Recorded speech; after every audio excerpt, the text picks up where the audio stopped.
How to cancel an order on McDonald's. Hello and welcome back to Official Help Desk. In today's video, I'm going to show you step-by-step process of how you can cancel your order on McDonald's.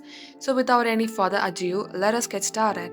Head over to your McDonald's app from your device. As you do so, make sure to get logged into your McDonald's account.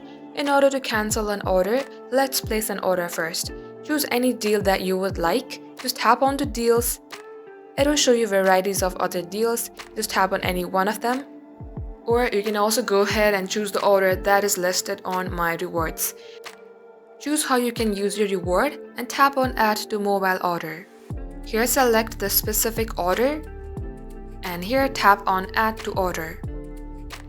Again, it will ask you to confirm your payment. Tap on Choose Payment.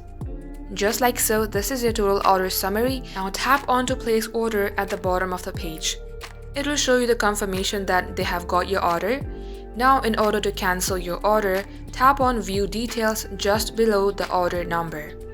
As you do so, you will see an option that says Cancel Order on your top page.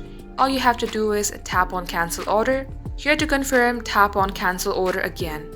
And just like so, you will be good to go. Please note that this update might not be available in every phone and it also depends upon updation of your app. And just like so, this is how you will be able to do it. If you would like to see more videos on this, then do comment down below. We will catch you up in our next upload. In the meantime, do like this video and subscribe to our channel, and don't forget to hit the notification bell so that you can never miss an update from us.